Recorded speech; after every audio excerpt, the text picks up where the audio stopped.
Before I came to Australia, the perception I had of Australia and the people who occupied it were primarily white Australians. And I come to a place like Melbourne and it just all gets blown out the window. I was meeting Australians that had a background from Ethiopia, Kenya, Sudan, China, Vietnam. So the question is, I put to myself, what is Australia, or who are Australians? And what is an Australian identity?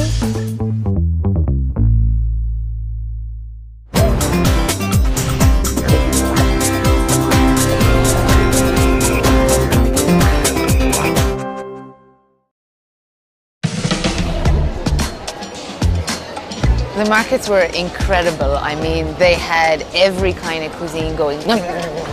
Everything. Everything I saw, I wanted to eat. It was really hard to choose. And what's it like for you living in such a multicultural city? I love it. Like, Melbourne's amazing. Everyone is so friendly, and I think that's because it's so multicultural. There's so many different people here from Asia, Europe, Africa. Yeah, I think we all embrace each other for what we offer, whether it be food, music, art, culture, whatever it may be. Yeah, it's great.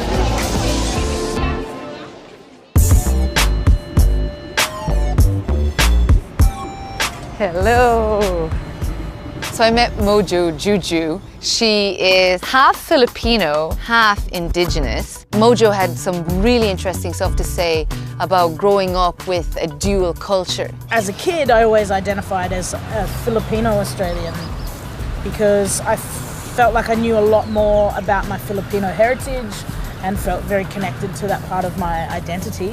As far as the Indigenous kind of part of my heritage, it was a lot harder to access because of things like genocide, stolen generation, and also just like the kind of racism that means that people keep secrets, you know, so we lost a lot of our heritage. I thought Mojo would be a good person to talk to about what it means to be Australian. Growing up, I didn't really see myself reflected in a lot of the Australian narrative that you're sold.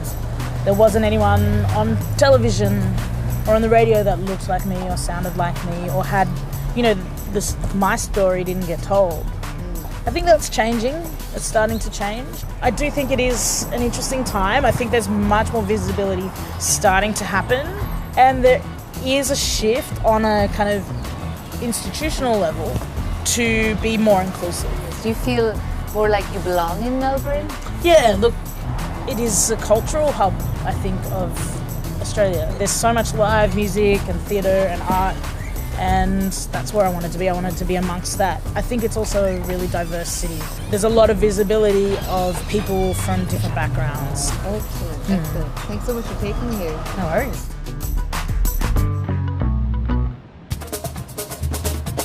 So I met Himanshi and she was awesome. She runs a kind of a foodie cultural tour experience, and she was the perfect person to learn about all the different cuisines on hand. There's been a lot of different migration waves that have come through Australia all of this time. About the 1970s is when proper skilled migration started. Then we started getting people from various different nationalities through Asia, East Timor, and it makes such an impact on the food and the cuisine we get in Melbourne. Like, you walk through a street in Melbourne, you will not see a plain only fish and chip shop. I think that's multicultural Australia. And we met this man from Afghanistan, and I really thought he was the best seller in the market. Like, he is a natural born seller. Only $2.99 kilo mandarin, $2.99, $2.99. When you see these people, you know, you have your own preconceived notions about who they are. But when you talk to the people and when you learn their story, it hits you here. Why did you come to Australia from Afghanistan? Oh, you know Afghanistan problem. Afghanistan is still war. 45 years Afghanistan is still war.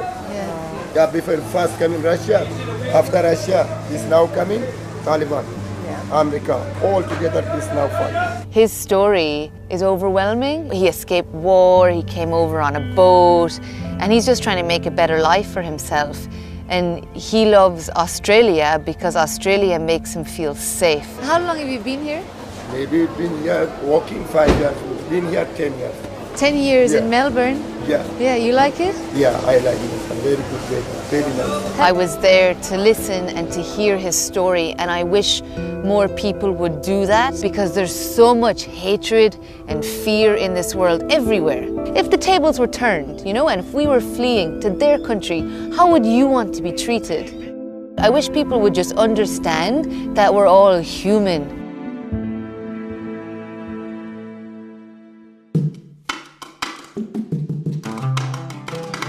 So I went to a Sudanese restaurant for lunch and I met Ahmed. He came to Australia with his entire family and they fled the war in South Sudan. That time we used to have a war between South and North. They used to catch you from the road and they put you in a big truck and they send you back to where the war is. Yeah, it was very sad, you know. I have a lot of friends, they passed away. They killed them, yeah. It's heartbreaking, that's what it is. It's heartbreaking. You listen to their story. They didn't come here by choice, but they're here now and they're making it their home. They're trying their best to feel at home. The communities here, they're very nice. Especially Australian people, when we came here, they open for us the doors and they welcome us. I feel safety when I walk in the street. That's the main thing. And I feel safety in my family here. Every human should feel like they have a home. Yeah, this is our home now. And to feel safe. Yeah, this is our home.